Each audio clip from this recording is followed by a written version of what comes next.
cómo nacemos de Dios, cómo amamos a Dios, cómo vencer al mundo y cómo vivir en victoria. Así que vamos a empezar por esos primeros versículos. Todo el que cree que Jesús es el Cristo ha nacido de Dios. ¿Okay? Todo el que cree. Así que esa es la palabra, ¿no? ¿Cómo nosotros podemos nacer de nuevo? Creyendo, ¿no? Esto es sumamente importante porque en nuestras vidas nosotros tendemos a querer hacer, a poner en la balanza, ¿no? Y decir, yo soy hijo de Dios porque hago más cosas buenas que malas. Y si hago más cosas buenas que malas, pues así entro en el reino de los cielos. Pero la palabra es bien clara que esa no es la manera de entrar al reino de los cielos. Solo el que cree que Jesús es el Cristo. Eso es algo que tenemos que creer, no es tan solo creer por creer. Es algo popular hoy día, ser muy espiritual y decir que tengo fe. Ah, sí, yo tengo fe que algo va a pasar, o algo, pero nadie dice fe en qué. No, la fe necesita un objeto de esa fe. Y el objeto es que Jesús es el Cristo, y eso tiene mucho significado, ¿no? Que es el Mesías, que vino a salvarnos, a traer salvación, y es mediante de Él que nosotros podemos nacer de nuevo.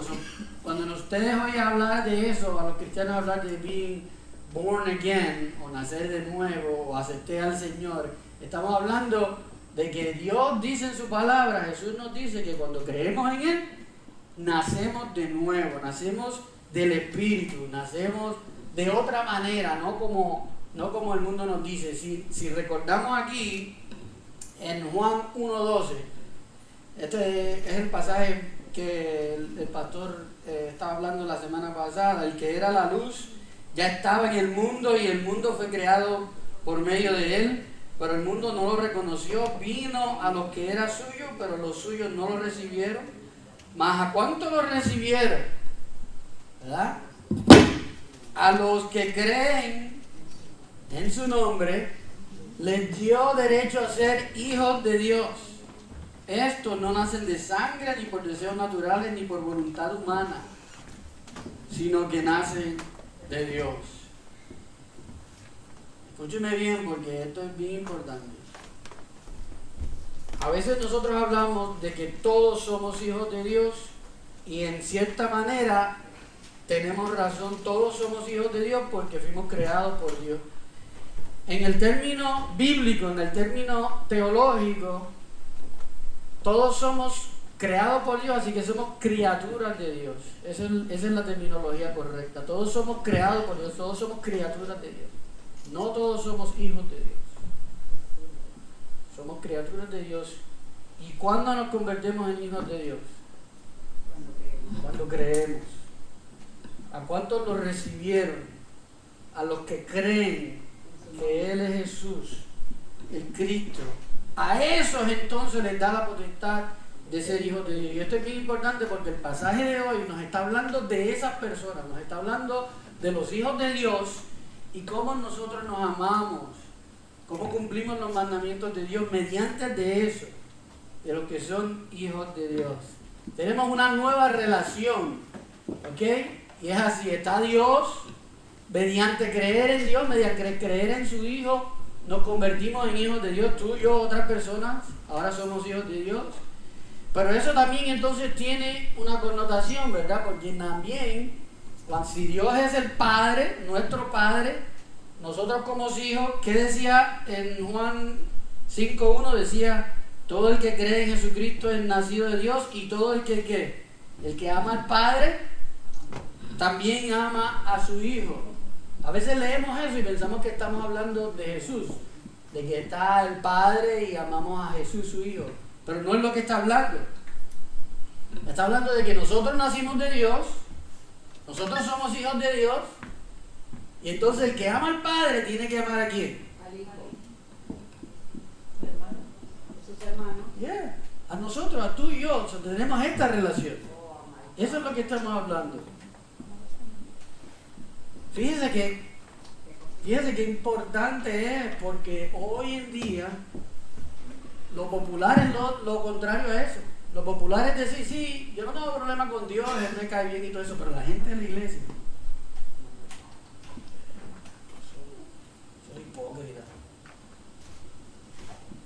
palabra nos está diciendo aquí que todo el que ama al Padre también ama a su Hijo. Nosotros no amamos a sus hijos, no nos amamos los unos a los otros, no estamos amando al Padre. Así de importante es que nosotros transformemos nuestra manera de pensar de esta reunión que estamos teniendo aquí, de nosotros los unos con los otros. Es tan importante como amar a Dios mismo. Todo el que ama al Padre ama también a sus hijos. Ahí lo ven que está hablando plural, sus hijos. No estamos hablando de Cristo, sí, él es el Hijo de Dios, pero en este contexto Juan nos está diciendo, el que ama al Padre ama a los que creen en Él, a los otros cristianos. ¿Okay? Entonces, ¿cómo amamos a Dios? Voy a ir primero al verso 3. En esto consiste el amor de Dios, en que obedezcamos sus mandamientos. ¿Okay? Así que cuando amamos a Dios y cumplimos sus mandamientos, sabemos que amamos a los hijos de Dios. Así que nuevamente, si tú quieres vivir de la manera que Dios quiere que tú vivas, tú quieres seguir sus pasos, tú quieres ser un hombre íntegro, una mujer íntegra, un discípulo de Dios, ama a la iglesia, ama a los otros cristianos, ama a tus hermanos. Y si no lo amas, te está diciendo aquí que no estás entonces cumpliendo sus mandamientos, no estás entonces amándole. Ustedes saben que Jesús lo ha dicho, como esta relación entre amar y obedecer. Aquí está en Juan 14:15. Si ustedes aman, si ustedes me aman, este es Jesús hablando, ¿no? Si ustedes me aman, obedecerán mis mandamientos. Y yo le pediré al Padre, y Él les dará a otro consolador. Ese es el que estamos hablando. ¿Quién? El Espíritu Santo. Para que los acompañe, el Espíritu de verdad, a quien el mundo no puede aceptar porque no lo ve ni lo conoce. Pero ustedes sí lo conocen, porque vive con ustedes y estará en ustedes. Así que la manera en que podemos amar a otros, cuando a veces no nos sale de nosotros mismos, cuando a veces las personas nos irritan, a veces nos molestamos o nos ofenden de una manera u otra, es mediante el Espíritu de Dios, el Consolador, que te recuerda que las otras personas son tan pecadores como tú y que fue porque creyeron, ¿verdad? No porque fueron buenos, ¿verdad? Por eso son hijos de Dios. Y Dios está ahora trabajando en ellos porque creyeron. Esa es el orden en que nosotros caminamos. Jesús nos dijo, los que están bien no necesitan médicos. Nosotros si estuviéramos bien, si fuéramos perfectos, no tuviéramos que venir a la iglesia. Pero estamos aquí porque no estamos completos. Porque hemos creído y ahora Dios está haciendo en nosotros un proceso de santificación, se llama. De que nos está moldeando a ser más como Él. Pero es mediante entonces ese Espíritu Santo que vive dentro de nosotros. No por nuestras propias fuerzas, sino creyendo en Él, en ese Hijo de Dios, en ese Espíritu Santo. Jesús lo dijo aún más simple, ¿no? Le preguntaron a los fariseos, maestro, ¿cuál es el mandamiento más importante de la ley? Y él le dijo que ama al Señor tu Dios con todo tu corazón, con todo tu ser y con toda tu mente. Y después, este es el primero y más importante de los mandamientos. El segundo parece a este, ama a tu prójimo como a ti mismo.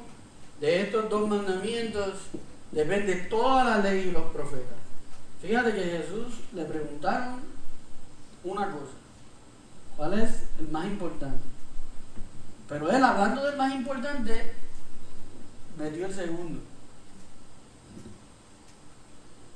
¿Verdad? Nadie le preguntó cuál es el segundo más importante. Le preguntaron cuál es el más importante. Jesús lo dijo, ama a tu Dios por todas las cosas, y si haces eso, lo que estamos viendo aquí en Juan, si amo a Dios, como digo que amo y le estoy siguiendo, mi mandato es que voy a amar a mi prójimo. Y más, la distinción que está haciendo Juan aquí es que aún más dentro de la iglesia, a tus otros hermanos, ¿verdad? A los otros creyentes,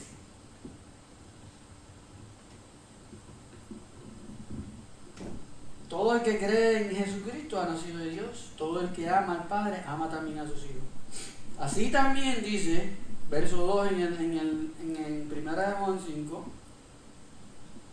así cuando amamos a Dios y cumplimos sus mandamientos, sabemos que amamos a los hijos de Dios. En esto consiste el amor de Dios, en que obedezcamos sus mandamientos. Él sigue hablando de esto de mandamientos. Y yo quiero mostrarte aún más que Juan no está hablando de los mandamientos de Jesús así como abstractamente, sino que él viene en el pasaje, en el libro de Primera de Juan, trayendo una narrativa que está hablando del amor entre nosotros. ¿Ok? Y este es, antes de que empiece Primera de Juan 5, estos son los últimos versos del capítulo anterior. Y dice que si alguien afirma yo amo a Dios, pero todavía odia a su hermano, ¿qué? Es un mentiroso. Pues el que no ama a su hermano, a quien ha visto, no puede amar a Dios a quien no ha visto. Y Él nos ha dado este mandamiento. El que ama a Dios, ame también a su hermano. Así que ves como ahora empieza el pasaje que estamos leyendo. Él nos ha dado este mandamiento. El mandamiento, ama a tu hermano, ama a tu prójimo, ama a tu hermano. Y ahora empieza entonces lo que estamos viendo. ¿Cómo voy a amar a mi hermano?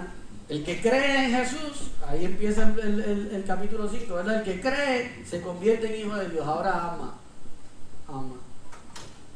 Ese es el mandamiento que estamos hablando.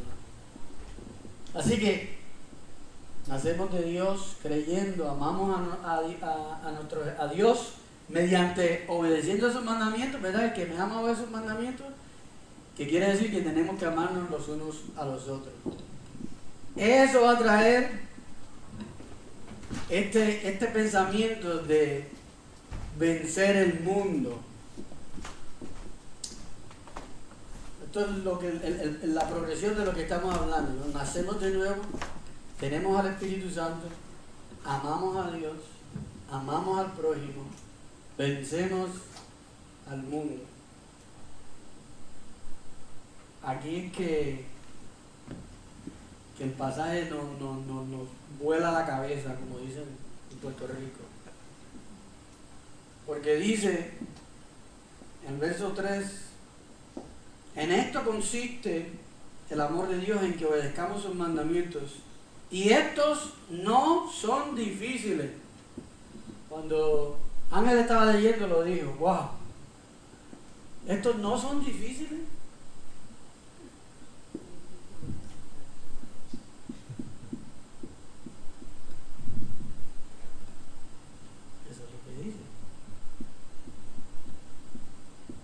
Fíjate que si tú eres como yo, vamos a decirlo así, si tú me preguntas que yo caracterice cómo son los mandamientos de Jesús, que no son difíciles, que son fáciles, no sería lo que vendría de mi boca.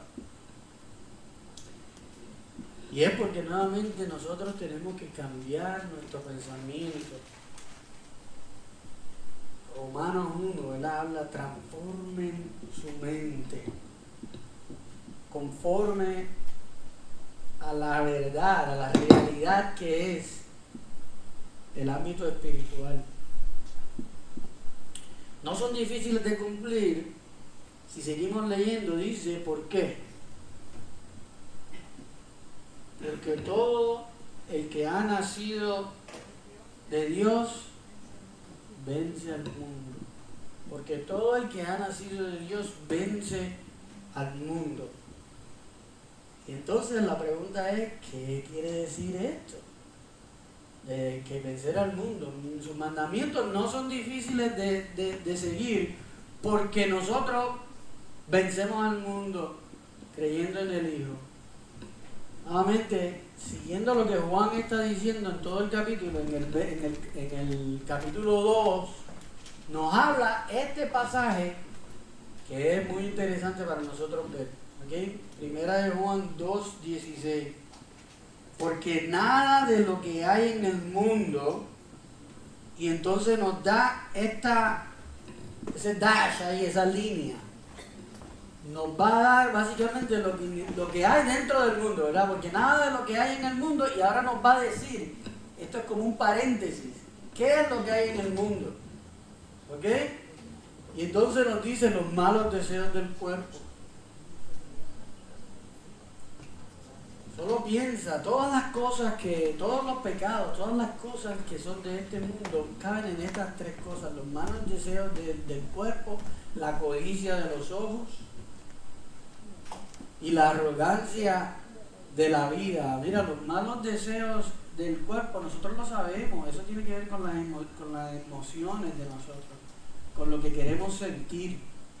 A veces yo le pongo este estándar a Dios, de que mi relación con Él y la verdad de quién Él es en mi vida sube o baja de acuerdo a cómo yo me siento. Este pasaje me dice que eso no es de Dios. Nada de lo que hay en el mundo, estas cosas, provienen del Padre, sino del mundo. Es el mundo el que impone eso en mí. Yo tengo que sentir algo. En la iglesia tengo que venir y sentir algo, porque si no, Dios no estaba allí. Eso no proviene del Padre. Eso proviene del mundo. Nosotros tenemos que cambiar nuestra mente y empezar a escuchar con oídos espirituales la voz del Padre, que no tiene que ver con emoción, sino con verdad, con la verdad.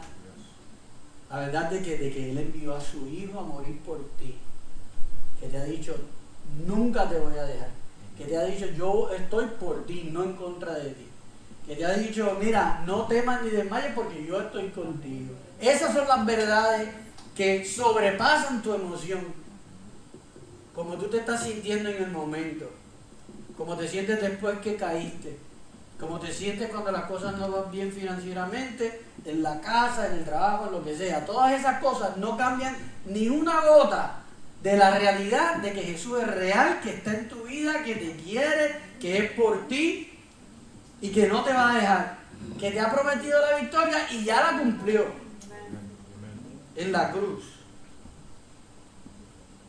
Todo lo que hay en el mundo no proviene, todas esas cosas, y eso solo hablamos de la primera parte, ¿no? Los deseos del cuerpo, la codicia de los ojos, eso no viene del Padre también. ¿Y qué es eso? Mira, lo que hacemos diariamente, ¿verdad? Cogemos el teléfono y estoy ahí en Facebook, en Instagram, viendo la vida de los otros, y yo digo, mano, ¿por qué yo no estoy así? Esa es la codicia de los ojos. Yo quiero lo que el otro tiene. No viene del Padre, sino del mundo. Así que tú tienes que tomar decisión entonces en cuanto a qué, en cuanto a cómo te sientes, en cuanto a lo que estás viendo o en cuanto a la verdad de Cristo que dijo, morí por ti. En el mundo vas a tener aflicción. La palabra no miente. La palabra no te dice vas a estar perfecto, todo va a ir bien, si vienes con Jesús. No, la palabra te dice vas a sufrir. El mundo se va a mofar de ti. ¿Por qué? Por creer en estas cosas. Pero yo voy a estar contigo. Esa es la promesa. Esa es la promesa. Cuando todos te dejen, yo voy a estar contigo. Que tu padre y tu madre te dejen, por todo Jehová me recogerá. Lo último, para no extenderme, la arrogancia de la vida, hermano. El orgullo. El orgullo que nosotros tenemos. De que cuando alguien me hace algo mal, yo tengo que defenderme. Yo siento que yo no puedo dejar pasar eso. Y Dios es muy, muy amoroso con nosotros y paciente. Y nos dice, mía es la venganza. Nadie se sale con la de ellos. Eso es lo que nosotros pensamos. En nuestra mente, la arrogancia de la vida, decimos, hermano, yo no puedo dejar que se salgan con la de ellos. Pero la palabra me dice que nada que está escondido se va a quedar escondido. Todo va a salir a la luz. Y Dios, que es justo, va a tomar justicia en lo que ha pasado en tu vida. Y si alguien te ha hecho mal, Jehová se va a encargar de traer tu nombre. Él no va a dejar a un justo desamparado. Así que esa es la promesa en la que me paro. Cuando alguien me hace algo mal, cuando me siento ofendido, aún con mis hermanos en la iglesia, ¿verdad? Porque yo hice algo y nadie me dijo nada, nadie me llamó, lo que sea que me ofendió, aún aquí en la iglesia, yo puedo dejarlo, soy libre. Eso es lo que estamos hablando, soy libre para no estar agarrado a cómo la gente reacciona a mí, a cuánto se ocupan de mí, a cuánto puedo obtener o cuánto le puedo dar. Todo eso soy libre. Porque ¿qué? Mi esperanza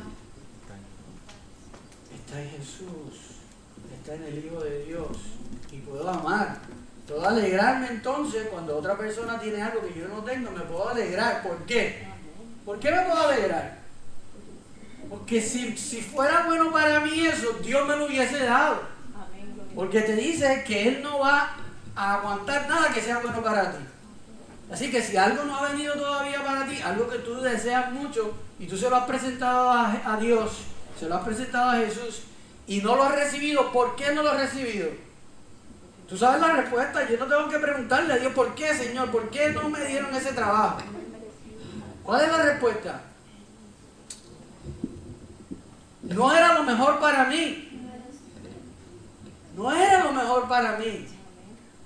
Porque Él me ha dicho que si era bueno para mí, si es lo que Él quería, iba a venir. Y lo más interesante del caso, lo que te hace levantar las manos y decir, bendito sea el nombre de Jehová, es que si es lo que Él tiene para ti, tampoco te tienes que preocupar que lo vas a dañar de alguna manera. Porque el propósito de Dios se cumple por encima de los caprichos humanos. Nada puede aguantar la bendición que Dios te quiere dar. Ni aun tu propia estupidez. ¿Okay? Nada. Y si necesitas un ejemplo, porque Mario, es difícil, lo que estoy diciendo es difícil. Piensa en el Hijo de Dios. Piensa en Jesús. ¿Tú crees que Jesús, Dios lo envió a la tierra a ver qué pasaba? A enviarlo a ver qué ellos hacen. A lo mejor lo matan, a lo mejor no. Dios lo envía. Y las personas, los más malvados que querían matarlo para parar el plan de Dios, ¿qué estaban haciendo?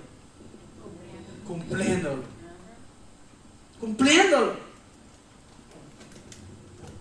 Y eso tú lo tienes que aplicar a tu vida. ¿Cómo no? ¿Cómo entonces mirar a ese Dios?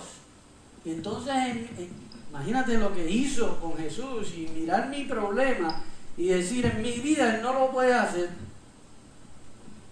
No tiene sentido. En mi vida lo va a hacer también. Así que todas esas cosas me fui ahí demasiado. Pero bueno, vamos a terminar. Casi a tiempo, no se preocupen. Yo aspiro a pagar. Ya tenemos esa victoria. Esta es la victoria, nos dice ahí el pasaje nuevamente. Esta es la victoria que vence al mundo. ¿Verdad? Nosotros vencemos al mundo, decía. ¿Y cómo lo vencemos? ¿Cómo vencemos el orgullo, la codicia de los ojos, la codicia del cuerpo? ¿Cómo lo vencemos? Con la fe. Así que lo que te estaba diciendo no eran cuentos de hadas, no, te estoy diciendo algo práctico. Algo realmente práctico, que cómo tú vences esas tentaciones en tu vida es pensando en las promesas de Dios y creyendo en ellas, aun cuando no las ves. Porque ¿qué? Esa es la fe, la certeza de lo que ¿qué? De lo que espero, la convicción de lo que ¿qué? Lo que no lo veo, pero lo creo, tengo convicción y en eso me paro.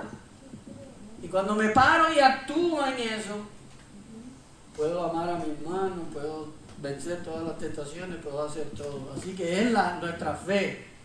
¿Quién es el que vence al mundo sino el que cree que Jesús es el Hijo de Dios? Eso es lo que creemos, eso es lo que vemos. Así que ¿cómo vivimos en esa victoria? Ya estamos terminando. Dios nos ha dado vida eterna. ¿Y esa vida está en qué? En su Hijo. El que tiene el Hijo tiene la vida. El que no tiene el Hijo de Dios no tiene la vida. Así que en mi vida, en mi mente, yo tengo que cambiar de tal manera que yo vivo en la esperanza y en la verdad de la vida eterna, que ya la tienes. ¿Ok? Nosotros no somos ciudadanos de América, ni de Puerto Rico, de donde usted sea, de México, de donde sea. La palabra nos dice, ahora todos somos ciudadanos ¿de dónde? Del cielo. Eso es una verdad en la que tengo que vivir. ¿Ok? No es algo simbólico. Realmente ya Mario murió.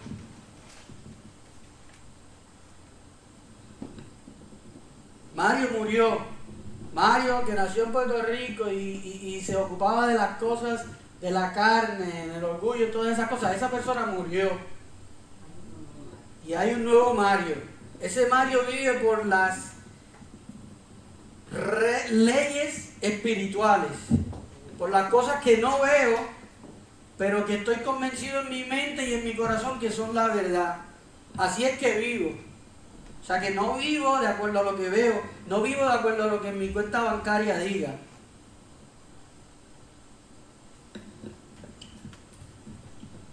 Mi esposa y yo esta semana tuvimos una semana bien difícil. Una parte de esa tiene que ver con la finanza. Y en prepararme para aquí, para traerle la palabra de Dios, una de las cosas que vino a mi mente es, hermano, ¿cómo yo me voy a parar ahí y decirle a la gente cómo vivir en victoria cuando yo estoy pasando esto? No estoy viviendo en victoria, hermano, estoy down, estoy caído. ¿Cómo voy a hacer eso? Y la palabra me habla, ¿no? La palabra me habla y me dice, esa no es tu realidad. Tú no te defines por eso, tú te defines por unas verdades que has visto aquí. Así que tú me dirás a mí, Mario, mira, en realidad, hermano, yo no puedo hacer eso. Yo caigo. Eso es lo que yo hago. En la práctica, eso está bien en lo teórico. Pero en la verdad, yo caigo y entonces no tengo eso. Pero fíjate la verdad que nos dice Juan en 1 Juan 2. Mira esto. A mí, yo no tengo más nada que darte que esto. ¿Okay? Hoy, mis queridos hijos, les escribo estas cosas para que no pequen. Esa es nuestra verdad. No debemos pecar. Pero si pecan, ¿qué nos dice? Tenemos ante el Padre un intercesor. Un intercesor. Solo piensa eso. ¿Ok? Y piensa quién es ese intercesor. Cuando tú caes, cuando tú te sientes que no puedes más, que Dios te ha dejado, que las cosas no van bien, tú tienes un intercesor, el mejor intercesor del mundo, el Hijo unigénito del Padre, está hoy mismo sentado a la diestra del Padre pidiendo por ti.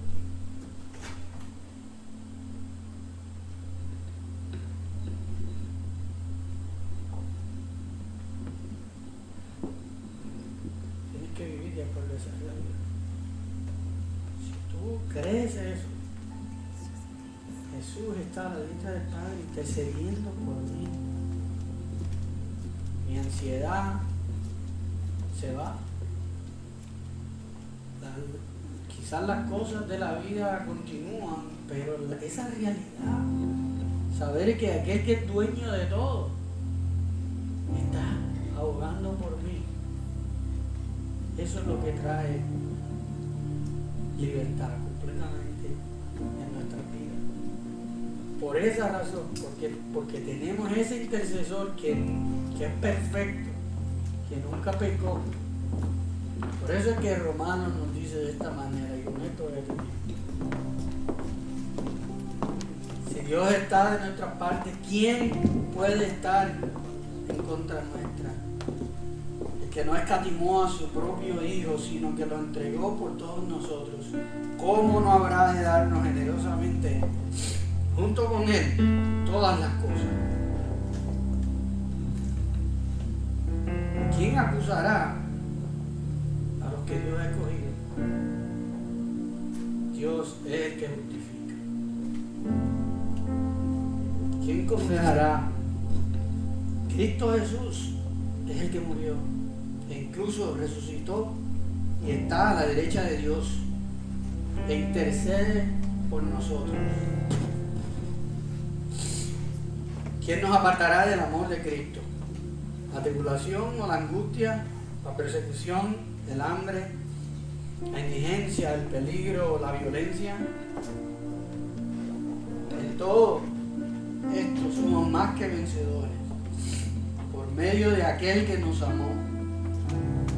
Pues estoy convencido que ni la muerte, ni la vida, ni los ángeles, ni los demonios, ni lo presente, ni lo porvenir, ni los poderes, ni lo alto, ni lo profundo, ni cosa alguna en toda la creación podrá apartarnos del amor de Dios que Dios nos ha manifestado en Cristo Jesús nuestro Señor. Ni cosa alguna en toda la creación significa piensa en lo que tú estás pasando. Dice que nada te puede separar de ese amor de Dios. Ese es el amor verdadero del que yo quería que hablara. Así que yo te invito a que si tú reconoces que en tu vida quizás no estás viviendo de esa manera, de acuerdo a esas promesas que tú sabes que son reales, viviendo como ciudadano del cielo, viviendo sabiendo que ese intercesor está ahí, yo quisiera orar por ti hoy, así que te pido que te pongas de pie y me gustaría orar por ti. Y si tú nunca has creído en este Dios que puede cambiar tu vida, si tú no has nacido de nuevo, te voy a pedir también que te acerques a mí al final y podamos orar. Me gustaría ayudarte a empezar este camino con ese que te ha prometido todo. Pero vamos a cantar un poco y después voy a pasar entonces rapidito y voy a orar por cada uno de ustedes.